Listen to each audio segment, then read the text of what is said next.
Hi everyone, my name is Willow Rose Moon Dancer. I make videos here on YouTube about Wicca, and I also have a blog called wiccans.wicked.com. Today we are gonna have a little bit of hot chocolate to drink and some Indian rice to eat, and we're gonna talk about matrons and patrons.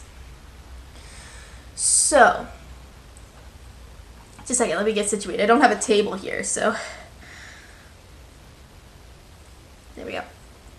So I guess the first thing we need to do is talk about what exactly matrons and patrons are.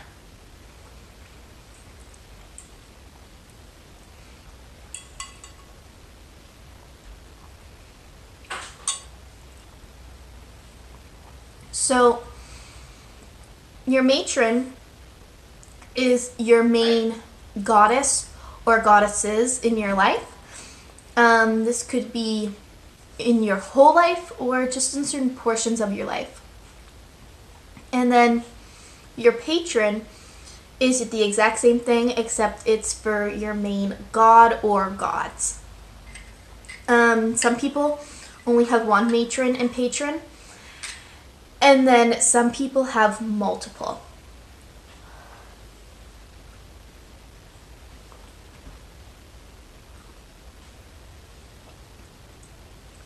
So typically your matron and patron, they will come from the same pantheon. That could be Norse, Celtic, Egyptian, Greek, Roman, but it'll typically stick to that one mythology. It's not necessarily wrong if that is not the case. It's just not as common. So there are various methods to finding your god or goddess.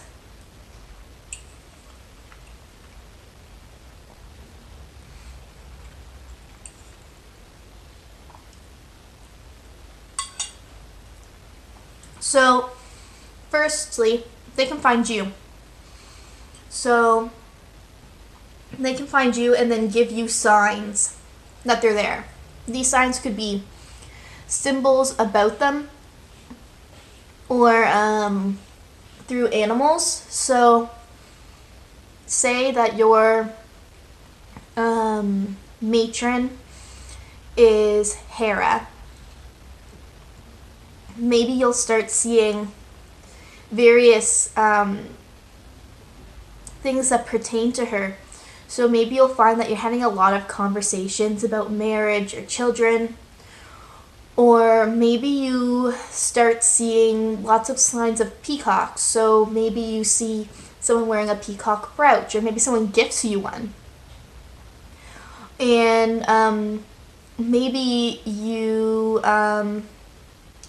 find this beautiful peacock feather for sale, on sale at a store, and you're really drawn to it.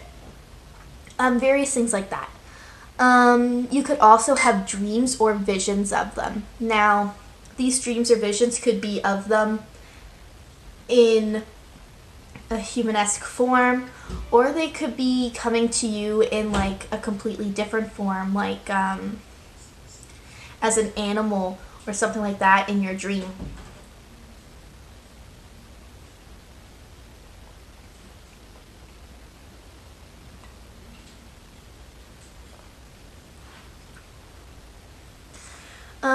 But if they don't seem to be coming to you, don't take that as like an insult or something. Don't feel bad about it. It is quite possible that you are either not ready to work with a deity yet, and that's fine, or you might just be missing the signs. I'm very dense when it comes to noticing signs, and so unless something's spelled out for me, I don't notice at all. So I had a really hard time finding my matron and patron, and so I had to go about it my way. So you can try meditation. You can do it on your own, or if you're no good at it like me, you can do a guided meditation. There are some guided meditations to find your matron and patron on YouTube you can look into. But this didn't work for me. I am horrible at meditation, regardless of if it's guided or not. So you can also study pantheons and see what connects with you. So this will help you do some process of elimination. So if you find that you're really connected to the Greek pantheon, then you can cut out most likely all the other ones. But the method that worked best for me was a tarot spread. So I'm going to tell you a little bit about how I came to find my matron and patron. So it started off with my search to find religion, actually. And so I was searching because I had formerly been a Christian, and I had no longer believed in that, but I still wanted to believe in something. So I was looking and I found Wicca, but I wasn't convinced that Wicca was the path for me because Wicca was still very taboo in my mind. And so I didn't automatically connect with it completely. But then I found one day that I just had the name Hecate stuck in my head, and I couldn't get it out. I had it stuck in my head for a week or so. And I was doing some meditating, and while I was meditating, I had envisioned this woman with black hair, and I knew that was Hecate. And for me, that was enough proof, having seen her in my meditation, that her name being in my head wasn't just some coincidence. So as soon as I made the connection and I realized that I was going to be Wiccan, I believed in Wicca, she came out of my head completely. She was no longer there. And I firmly believe that the only purpose that Hecate had in my life was to set me on my path. She was pretty much screaming at me, being like, "Hey you, yes you, this is your path, and you need to hop on and start." And then after she was out of my head, I really didn't feel any connection to any other god or goddess.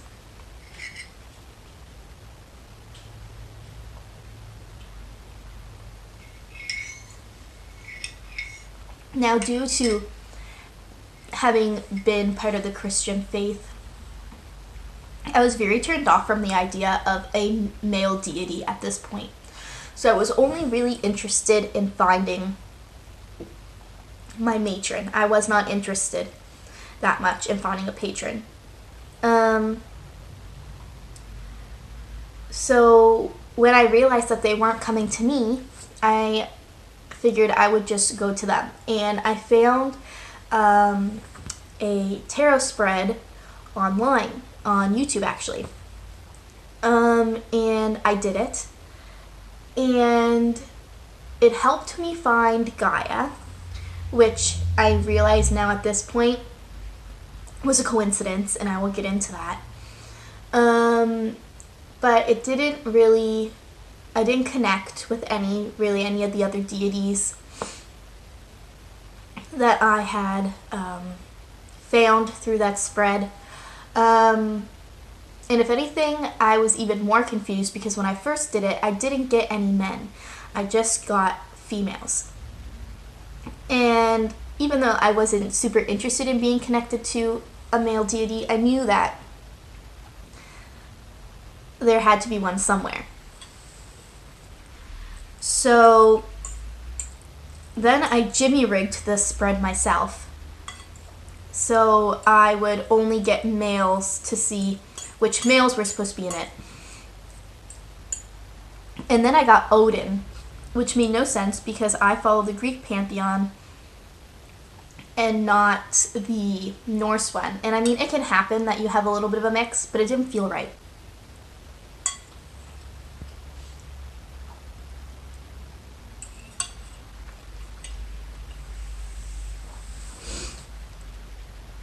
So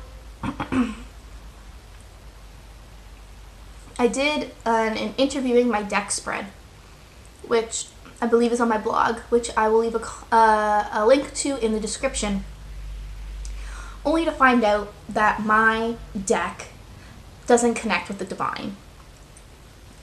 And so, looking back, because I had redone that spread to find my matron and patron, like a year or so later, with my deck that I later found out doesn't connect to the divine. And I had pulled the unknown card, and I took that as a mistake, and I took it out of my deck and then redid the spread, and it still came out not making any sense. So when I did the interview my deck spread and I realized that the unknown card that came out was for real, like my deck just really didn't know, I got a new deck, and it was a deck solely for Greek mythology, and it had all the different deities in it.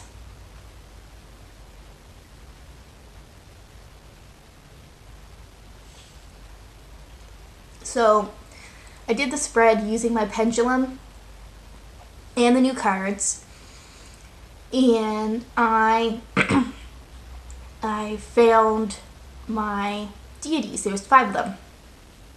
Oddly enough, though, Hecate wasn't mentioned, even though she had been part of my path from the very beginning.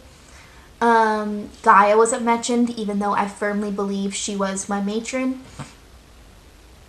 And Pan wasn't mentioned, who at this point I had a pretty decent idea that he was my patron, just through feeling, through intuition. And so I used my pendulum, and it told me that the purpose of the spread was to find the deities that you didn't already know about, so that there was no purpose in giving you cards to tell you about Gaia and Pan and Hecate when you already knew that they were part of your path. And if you want to see the whole tarot spread, I have a link to it somewhere in this video, because I do have it on this channel. But yeah, that is how I found my matrons and patrons. And then when you find them, it can be nice to make their own altar for them, or you can just incorporate them somehow into your already existing altar. And I just want to end with giving you an idea of what a relationship with a deity can look like. So my relationship with Pan isn't like very in depth. I give him thanks during various Sabbats, and that's about it. So far, I hope to create a better relationship with him over time, but that's just where we are right now. As for Gaia, though, I have a really strong relationship with her. Like, I can just take out my pendulum whenever I want and just have an actual conversation with her. Whenever I go out into the outside world, I know that when I see a squirrel or a bird or anything like that, that's just her saying hi. Like, I very much confide in her, and just have regular conversations with her like I would have a conversation with any of you. And that's really nice. So I just thought that it might be something for you guys to look forward to. But that is all for today. Thank you so much for coming and having some food with me and some hot chocolate. And make sure you check out my blog, wiccans@wiccan.com. I post every Wednesday and Friday, and make sure you subscribe to me here because I make videos every Monday and Thursday. And until next time, blessed be.